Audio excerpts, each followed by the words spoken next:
اسرائیل نے مشکوک ہدف کو نشانہ بنایا لبنان سے سرحد پار جیسا کہ ہم نے پہلے اطلاع دی تھی۔ اسرائیل کا کہنا ہے کہ اس نے حملہ کیا ہے حزب اللہ کے 20 دہشت گرد سیل۔ لڑائی شروع ہونے کے بعد سے لبنانی سرحد اس ماہ کے اوائل میں IDF کا اب کہنا ہے کہ اس نے ایک لانچ کی ہے مشکوک ہدف پر انٹرسیپٹر میزائل جو لبنان سے اسرائیلی فضائی حدود میں داخل ہوا۔ شمالی غزہ کی تازہ ترین تصاویر جیسا کہ ہم رپورٹ کر رہے ہیں، اسرائیل کا دفاع فورسز LDF کا کہنا ہے کہ گزشتہ 24 گھنٹوں کے دوران پورے ملک میں 320 سے زائد اہداف کو نشانہ بنایا گیا۔ غزہ کی پٹی اس سے پہلے ہم نے اس کی کچھ تصاویر شیئر کی۔ جنوبی غزہ کے علاقے خان یونس میں نقصان۔ ہمارے پاس شمال سے تصاویر بھی ہیں جہاں اسرائیل نے رہائشیوں کو خبردار کیا ہے خالی کریں۔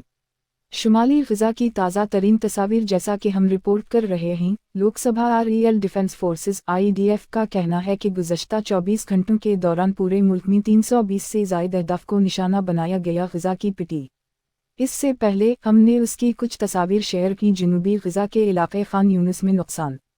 ہمارے پاس شمال سے تصاویر بھی ہیں جہاں اسرائیل نے رہائشیوں کو خبردار کیا ہے خالی کریں۔ اسرائیلی فوج کا کہنا ہے کہ اس نے 8 حملے کیے لبنان میں دہشت گرد گروہ۔ ہم آج صبح اس بات پر توجہ مرکوز کر رہے ہیں کہ کیا ہے جنوبی اسرائیل اور غزہ میں ہو رہا ہے، لیکن اس کے ساتھ سرحد پر بھی تشدد ہو رہا ہے۔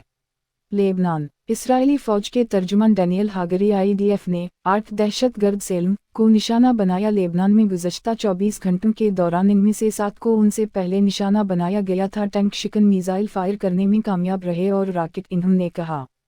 ہاگری نے یہ بھی کہا کہ حزب اللہ کے 20 سیل بنائے گئے ہیں۔ سرحد پر لڑائی شروع ہونے کے بعد سے ہڑتال اس ماہ کے اوائل میں